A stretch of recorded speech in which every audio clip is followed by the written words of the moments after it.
마태복음 14장 1절에서 12절. 그때에 분봉왕 헤롯이 예수의 소문을 듣고 어, 오늘은 그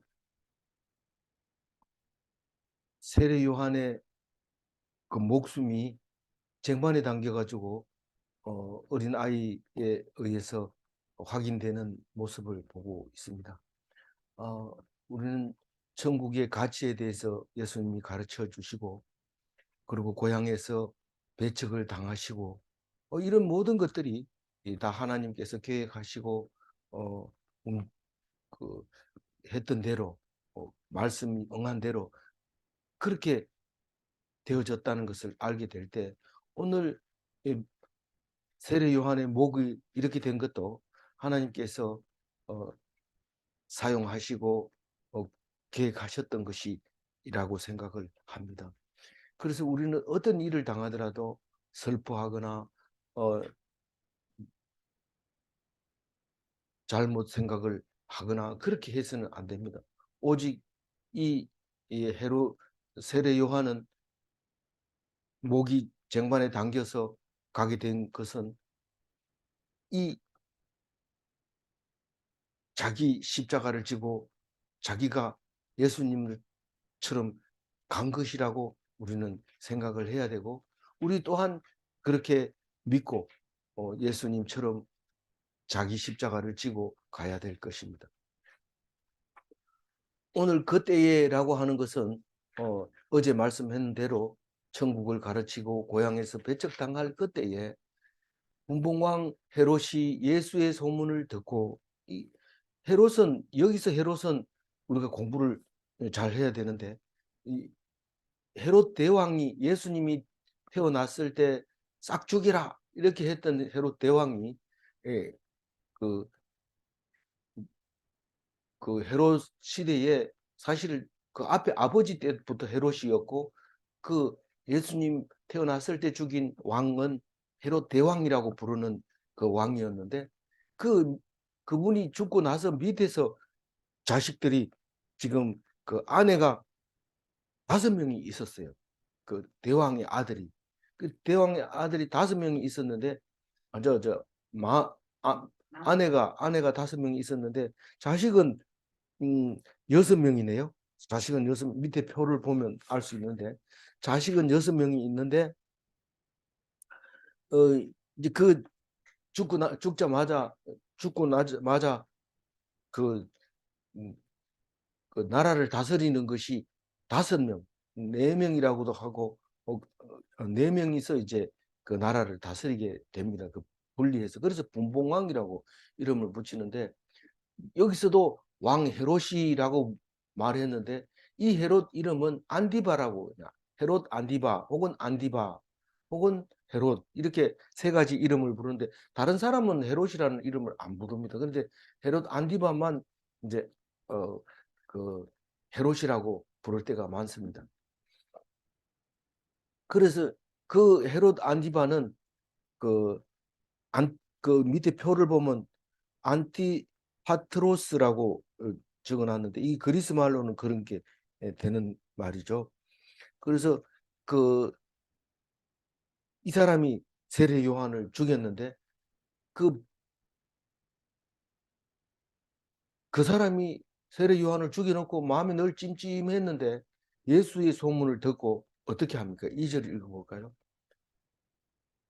그 신하들에게 이르되 이는 세례 요한이라 그가 죽은 자 가운데서 살아났으니 그러므로 이런 능력이 그 속에서 역사하느니라. 그 분봉왕 헤롯 안디바가 사실은 전체 권력을 장악하지는 못했지만, 대표로 부르게 된 것은 오랫동안 정치를 했기 때문에 헤롯이라는 이름으로 성경에 기록하는 거죠. 원래는 그 예루살렘 유다를 통치한 사람은 거기 그 아킬레오라고 하는 그 아들이 통치를 했습니다. 아버지 죽고 그 네 사람이 등장하는데, 그 아킬레오가 있고, 제가 그 밑에 그림을 보면서 하겠습니다. 어, 거기 이 유대와 사마리아 이쪽 땅을 통치하는 사람이 그 아킬레오였어요. 근데 아킬레오는 9년밖에 못 합니다. 그러니까 헤롯 대왕이 기원전 4년에 예수님이 태어나던 해 애들을 다 죽이려 해놓고 또 죽어버렸어요. 자기도 죽어버려서 4년 1년 있다가 죽었으니까 4년부터 6년까지 이 아킬레오가 그 사마리아와 유대와 이두메를 통치하고 있었어요. 그래서 예수님이 이집트에서 돌아오라고 하나님한테 명령을 받았을 때는 아킬레오가 유대를 다스리고 있었기 때문에 그 아킬레오한테로 가기 싫어서 갈릴리로 가게 되었다는 이야기가 앞에서 우리가 잘 알고 있습니다.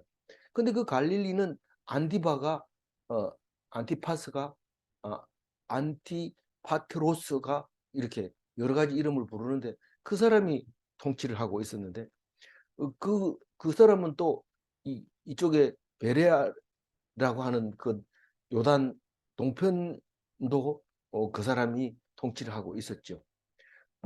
그리고 한 사람은 이제 빌립이라는 아들이 이그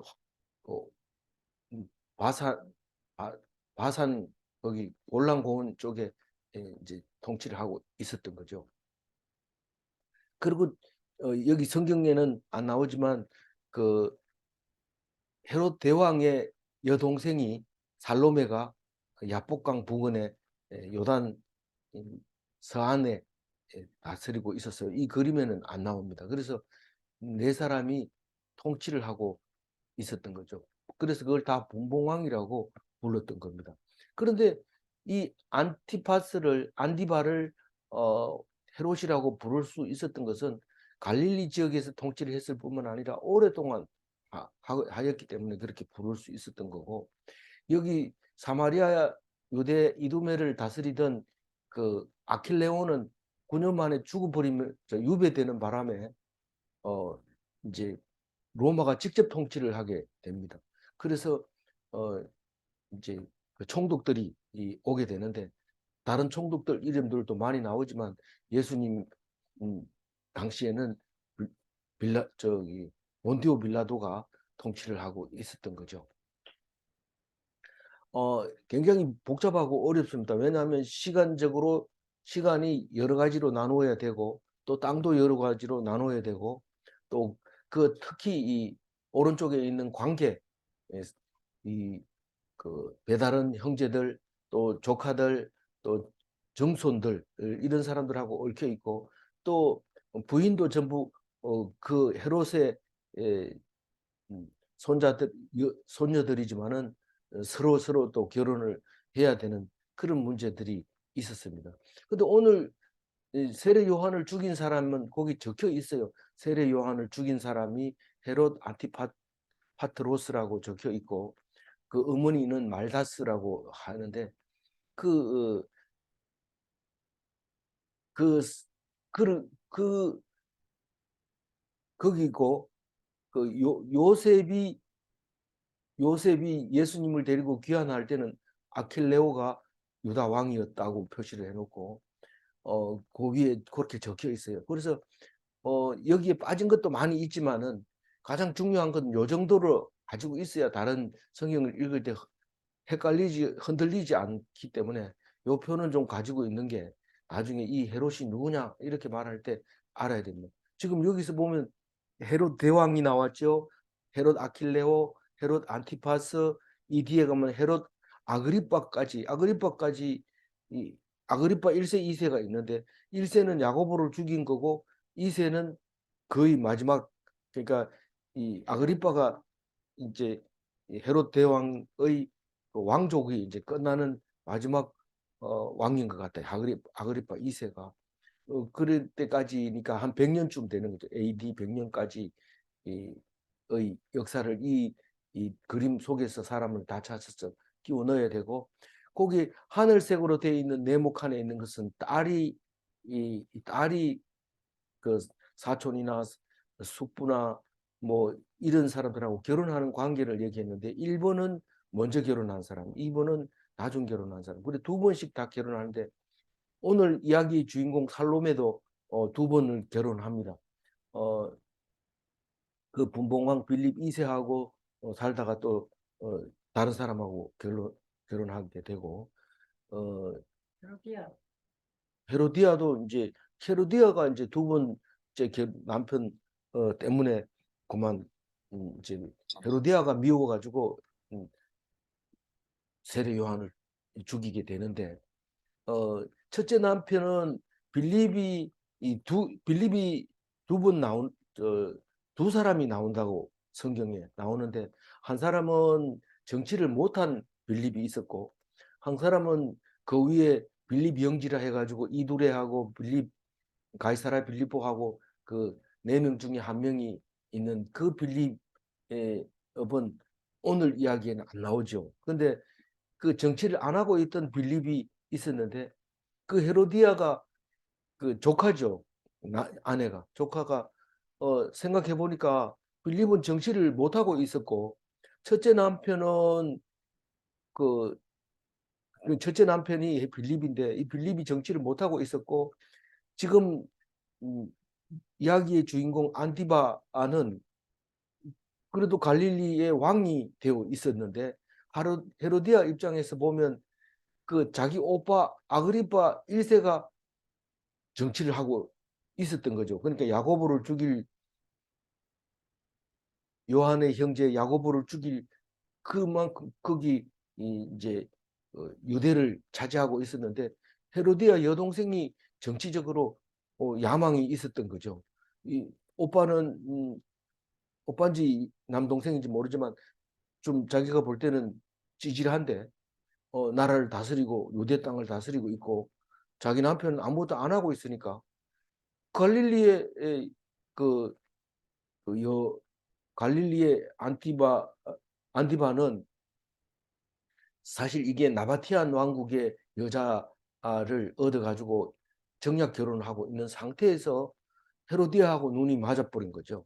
그러니까 헤로디아하고 결혼하면 뭐가 좋냐면 헤로디아의 어머니는 미리암 1세 보이죠? 네.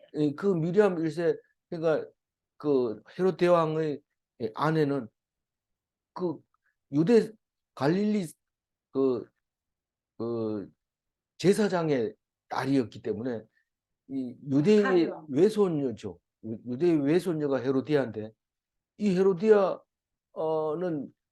만약에 자기 부인이 되면 안디바 입장에서는 굉장히 유리한 자리에 앉게 되죠. 그러니까 헤로디아는 남편이 있는데도 불구하고 안디바는 나바티안 왕국의 딸을 배척을 하고 어, 파혼을 해버리고 파혼이 아니고 이혼을 해버리고 헤로디아를 아내로 맞이하게 됩니다. 그러면 헤로디아는 헤로디아도 지금 살아있는 남편을 버리고 안디바에게 갔으니까 잘못했고 안디바도 정략 결혼은 했지만 본 아내를 버리고 이 헤로디아를 맞이하기 때문에 그것도 잘못됐다.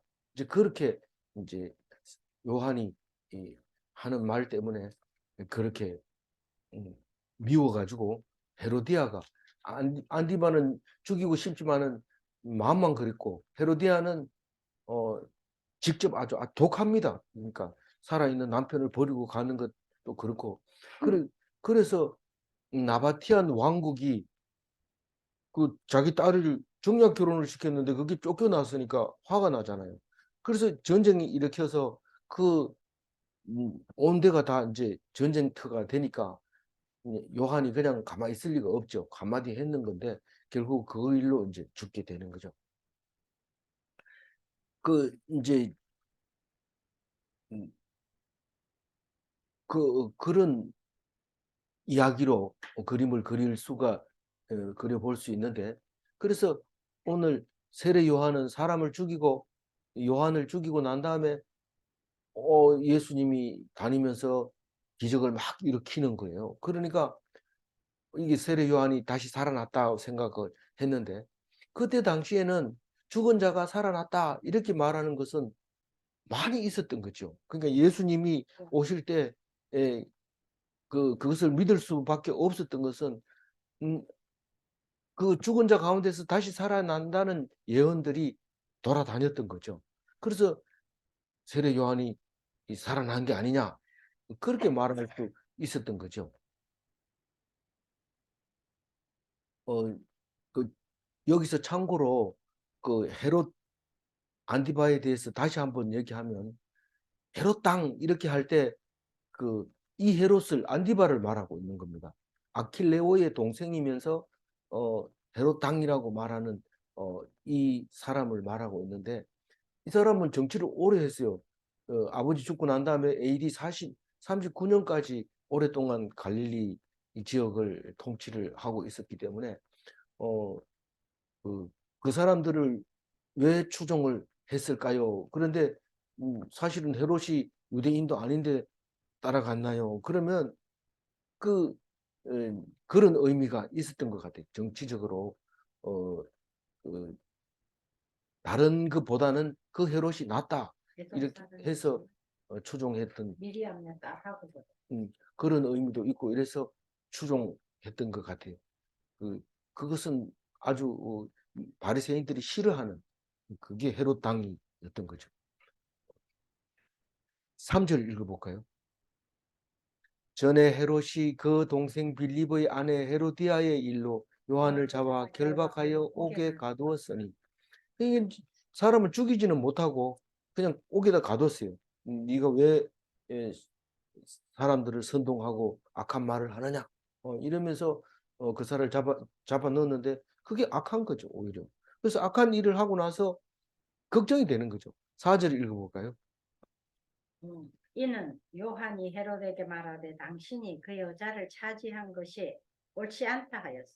그, 뭐, 여기는 차지했다, 이렇게 이제 얘기를 하는데, 불륜이죠. 불륜이지만, 자기들은 뭐, 아주 당당하고, 로맨스죠. 뭐, 그래서, 어, 그거, 여자를 데리고 다니면서 정치하고 이러니까, 그, 음, 목숨 걸고 한마디 하는데, 그게 선지자가 할 일이죠.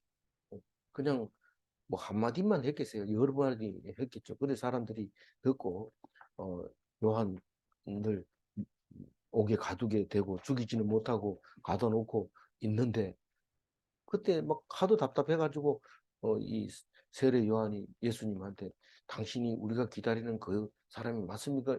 이렇게 할 정도로 좀 오래 가둬놨던 것 같아요. 그런데 5절 읽어볼까요? 헤롯이 요한을 죽이려 하되 무리가 그를 선지자로 여김으로 그들을 두려워하더니.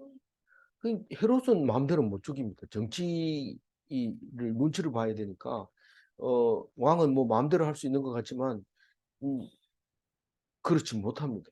그래서 죽이지도 못하고 신경 쓰이고 그래서 감옥에 넣어놨는데 그 아내가 보통 아내가 아닙니다. 그래서 결국은 죽이는 아이디어를 내주는데 그, 그 데리고 온 그 딸 살로메가 여기는 살로메라는 이름이 안 나오지만 살로메로 다 기억하고 있습니다. 그 이 사람 이 아가씨가 나이도 젊었는데다 잘생겼는데다가 사실은 안디바의 조카기도 하죠. 그렇지만 음, 그렇게 이제 예, 그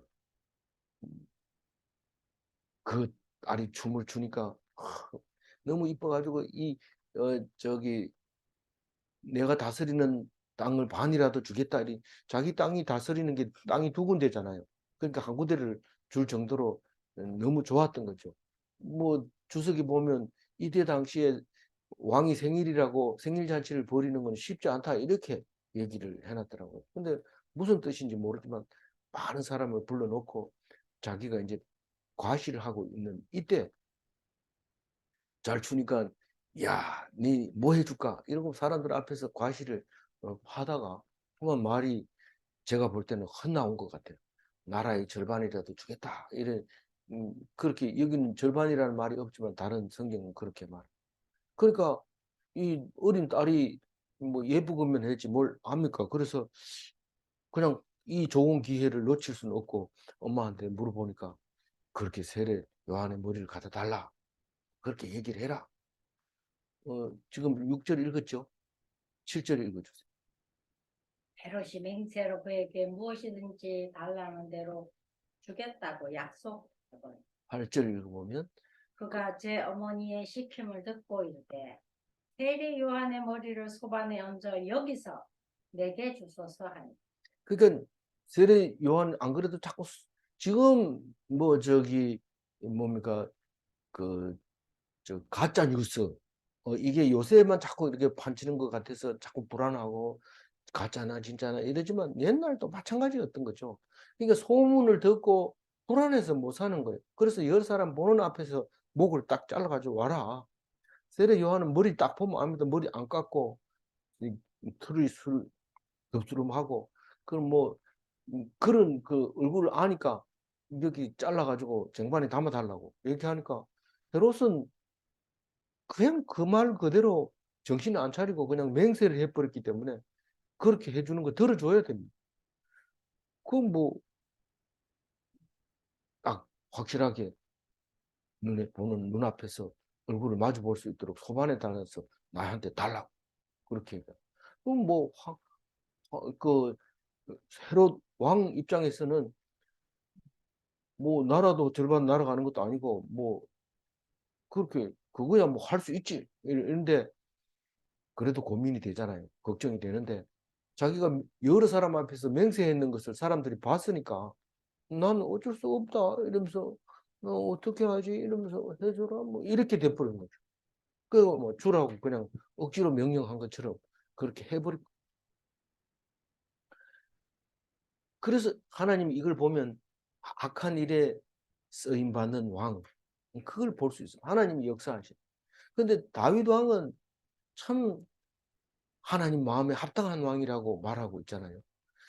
그 자기가 한 일이 하나님이 좋은 곳으로 쓰느냐, 자기가 한 일이 하나님이 악하게 쓰느냐, 그것은 우리가 선택할 수 있어요. 어, 안 쓸 수는 있어요, 하나님이. 안 쓸 수는 있지만 우리가 선택할 수 있는 거예요. 자유의지. 그래서 이 헤롯은 죽을 때까지 다시 살아났을까 봐 걱정이지만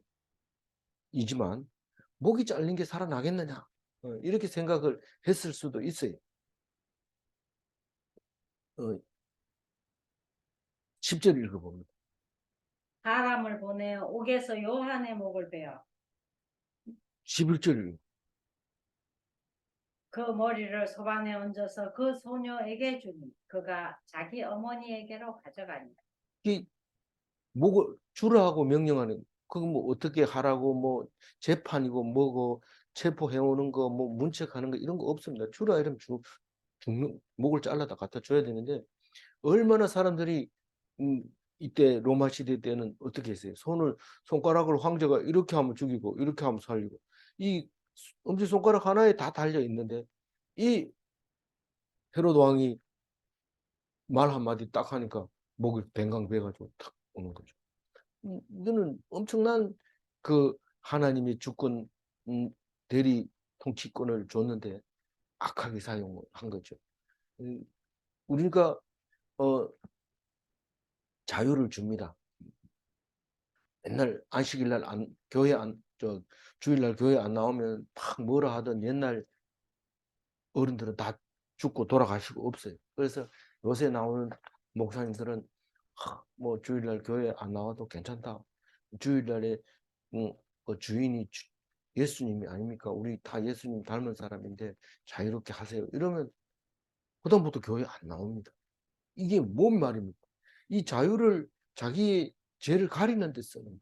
근데 그렇게 하면 안 된다. 자유를 줬을 땐 그것을 기쁨으로 사랑함으로 옳은 것을 위해서 열심히 하기 위해서 하는 건데 그거를 예 오히려 반대로 사용해 보면 안 되지 않느냐. 그러니까 교회 나온 걸 기쁜 마음으로 다른 데보다 더 좋아 가지고 나와야 되지 율법적으로 '안 나오면 안 된다.' 이렇게 해서 나오는 거는 그거는 무거운 짐일 수밖에 없다. 내가 너희들을 짐지게 하려고 하는 게 아니라 너희들이 짐을 가볍게 하려고 하는 거다. 이렇게 했을 때 오히려 자기가 악한 일을 해 놓고 그것을 덮는 데 자유를 사용하고 그 사랑을 하는 데 사용하지 않으면 그것은 자유를 준 의미가 없다는 거죠.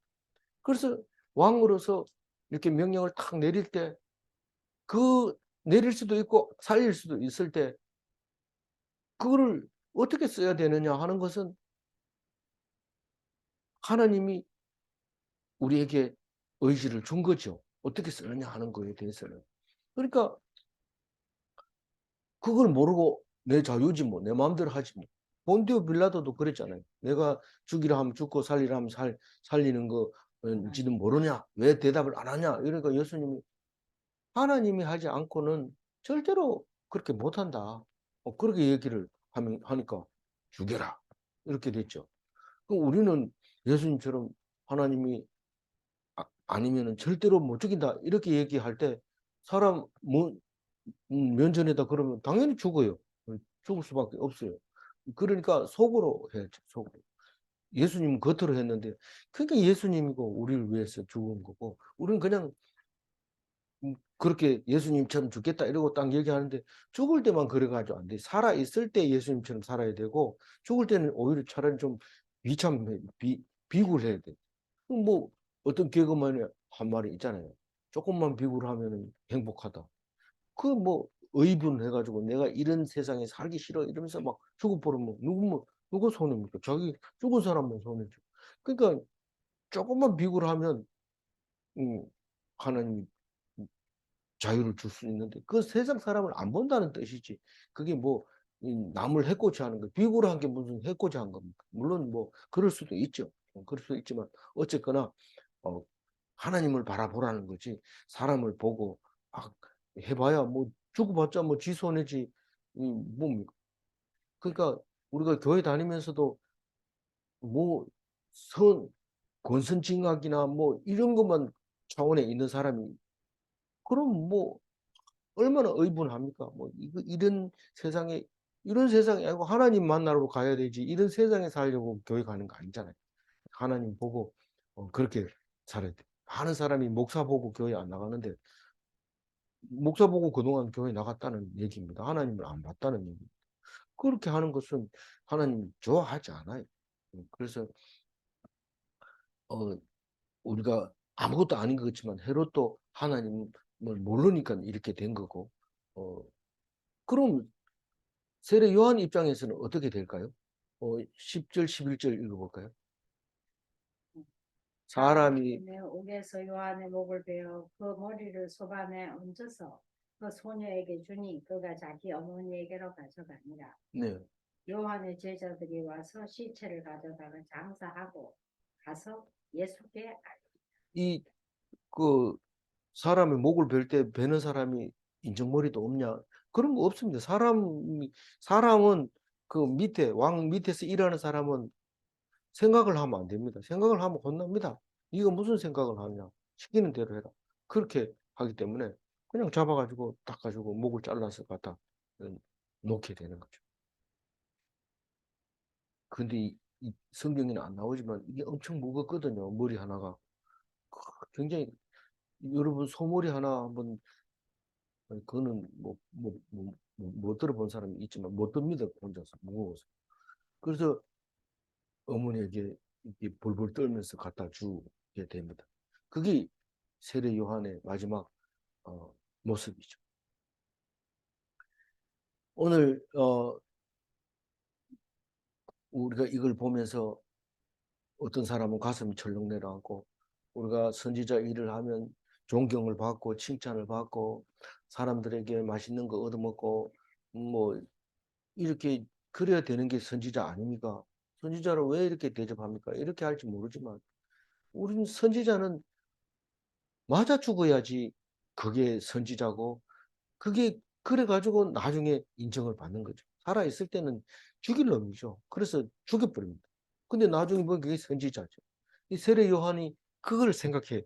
우리가 죽을 때 세례 요한처럼 자기 십자가를 지고 자기에게 맡아 있는 처음에 석청을 먹고 메뚜기를 먹고 낙타옷을 입을 때부터 이미 결정되어 있는 죽음인 거죠. 그러면 대단하게 죽어서는 안 되는 거예요. 예수님처럼 그냥 죽는 것, 이 사람은 그래도 뭐 죄목이 그렇게 많지 않고 그냥 죽었어요. 그냥 죽인 건데 예수님은 죄목이 많죠. 하나님의 아들을 음, 신성모독이라고. 뭐 자기 자기 집에 있는 거 자기 거 먹었다고 해가지고 남은 거 훔쳐 먹었다고 이래가지고 죽인 거나 마찬가지예요. 자기 거를 갖다 놓고 자기가 먹고 있는데 네가 남의 거를 먹었다 이래가지고 죽이는 거나 마찬가지예요. 예수님이 죽은 이유가. 그러니까 그냥 죽은 것도 아니고 억울한 누명까지 쓰고 죽었으니 얼마나 속상하겠어요.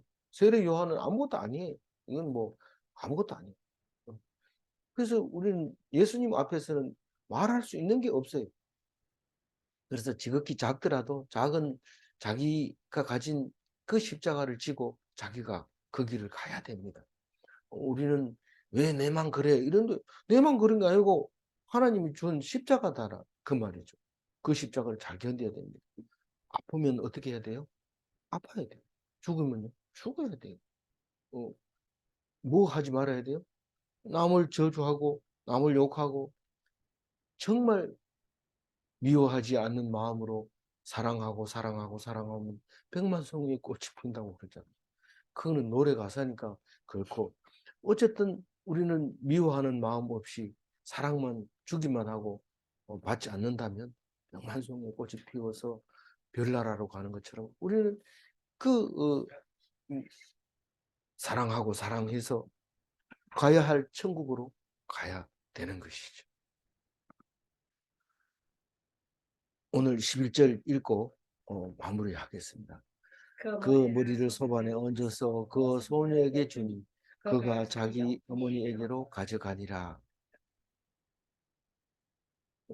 죽음을 두려워하면 그리스도인이 아닙니다. 왜 안 두렵겠어요? 사람인데.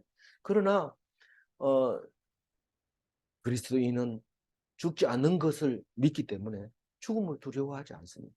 두려워하면 죽는다는 것을 인정하는 거기 때문에 그리스도인이 아닙니다. 예수님은 분명하고 당당하게 그렇게 얘기했습니다. 죽음이 죽지 않기 때문에 자기를 죽인 사람에게 원망하지 않는 거지. 죽는다는데 마지막인데 원망 안 할 사람 누가 있어요? 예, 예수님의 믿음처럼 우리가 끝까지 두려워하지 말아야 합니다. 문제입니다. 믿는 자는 비참한 죽음을 하지 않는가? 우리가 볼 때는 비참하죠. 겉으로 볼 때는. 근데 본인이 그것을 두려워하지 않고 기뻐하고 뭐 기뻐하기야 하겠어요. 그렇지만 두려워하지 않고 원망하지 않는다면 그건 믿는 자의 죽음이고 그것은 비참한 죽음이 아니라는 사실입니다. 불신자에게는 죽음이 망한 것인가? 아무리 영광스럽게 죽고 아무리 이 자식들이 앉아 있는데 이렇게 죽는 걸 뭐라고 그러죠? 임종한다고 할 때 그 사람이 더 할 수 있는 게 없다. 그래도 죽으면 망자라고 합니다. 죽었다. 망했다. 그렇게 말하는 거예요. 그건 불신자에게 쓰는 말입니다. 우리 기독교인은 죽은 사람 보고 망자다. 뭐 이렇게 얘기 안 합니다. 소천하신 분이고, 어, 먼저 가신 분이고, 그런 말을 사용을 하게 되죠. 아무쪼록 죽음을 두려워하지 않고 하나님께 영광 돌리는 어려움을 이겨내는 그리스도인 되시기 바랍니다. 아멘. 기도하겠습니다. 하나님 감사합니다. 오늘 우리에게 주신